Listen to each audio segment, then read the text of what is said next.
She walked down a narrow road in Busan, holding a large black travel bag tightly with both hands. From far away, she looked like a calm, quiet, introverted girl, someone who blended into the background, polite and shy, the kind of person no one would ever suspect of anything unusual.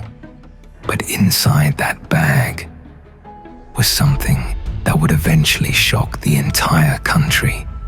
Her steps were steady, focused, almost rehearsed. She wasn't panicking. She wasn't running. She was completing something she had planned for a long time. The street was silent, only the distant hum of city lights echoing between the buildings. A street lamp flickered above her, casting a sharp shadow that stretched behind her like a dark reminder of what she carried. Even the air around her felt strange, still, heavy, almost holding its breath, as if the city itself sensed something was terribly wrong. This incident would later become one of the most unsettling cases in South Korea. And that's exactly why we chose to examine this case. We started this channel to bring you real stories, the ones that blur the line between truth and legend. Hit that subscribe button and join us for the next one.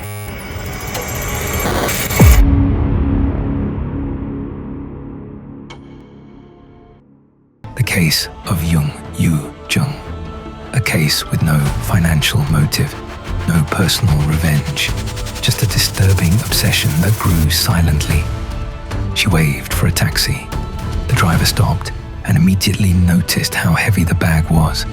She struggled to lift it into the back seat, her hands slightly trembling, not from fear but from urgency. The driver asked, "Miss, do you need help? What's inside?" She avoided eye contact. "It's books." But the driver felt something was off. She kept her hoodie low, her mask high, hiding most of her face. Her voice was cold, distant. As the taxi moved through the quiet streets, the driver kept glancing at her in the mirror. She sat stiffly, staring straight ahead, gripping her phone tightly. The bag lay across the seat like a silent weight. Trying to make conversation, the driver asked where she was headed. She answered sharply, "Just drive." No questions. Her tone wasn't scared. It was controlled, almost emotionless. The city lights outside passed like streaks of white and blue, and for a moment the driver saw her reflection in the window, two empty eyes staring into nothingness. A chill ran through him. Something about her stillness felt unnatural, like she was not present in the moment, but lost inside her own world. When they reached a deserted riverside area, she dragged the bag out in a hurry. She didn't look back, didn't thank him. She simply pulled it toward the trees and disappeared into the dark. The taxi driver sat there for a moment, uneasy. His instincts told him something wasn't right.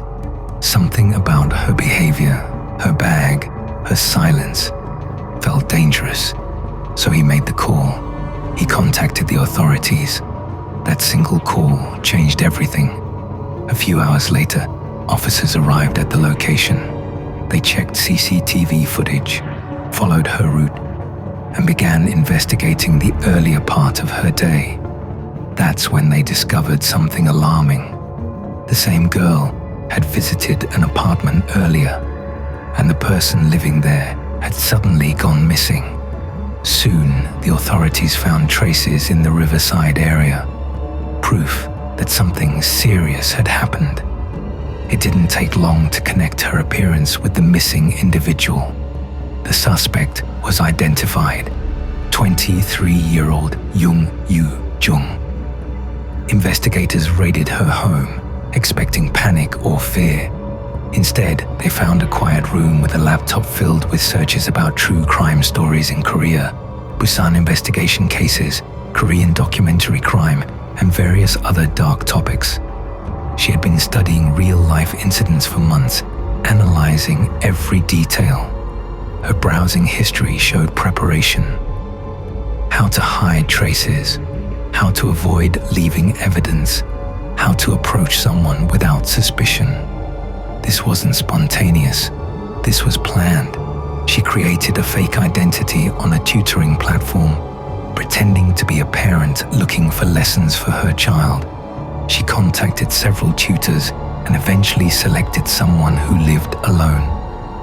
On the day of the incident, Jung rented a school uniform to appear younger, posing as a student. When the tutor opened the door, Jung walked in quietly, and within minutes, the tragic event occurred. She then attempted to clean the location, remove traces, and pack certain items into the black travel bag she later carried through the streets. But her plan wasn't perfect. She left clues. Her movements were captured on CCTV. And most importantly, the taxi driver had reported her suspicious behavior. Within 48 hours, she was found and brought into custody. Inside the interrogation room, officers expected excuses: fear, shock, panic. But she spoke calmly. She said she had been fascinated by real-life crime content for a long time. She wanted to experience it.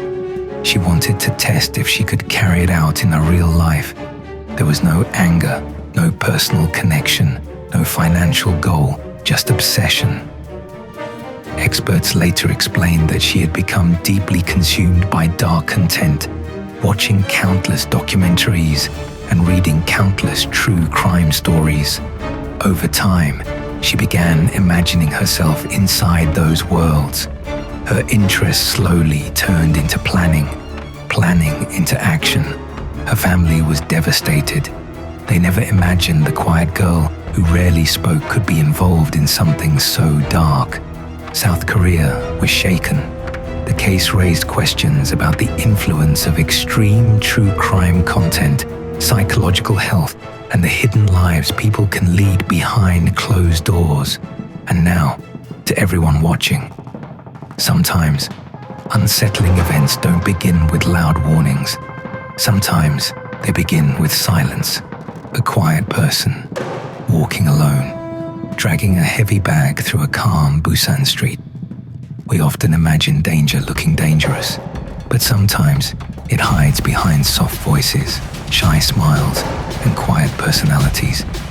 This is the chilling reality of the Jung Yoo-jung case, a story not driven by anger or hate, but by a disturbing fascination that crossed a line no one expected.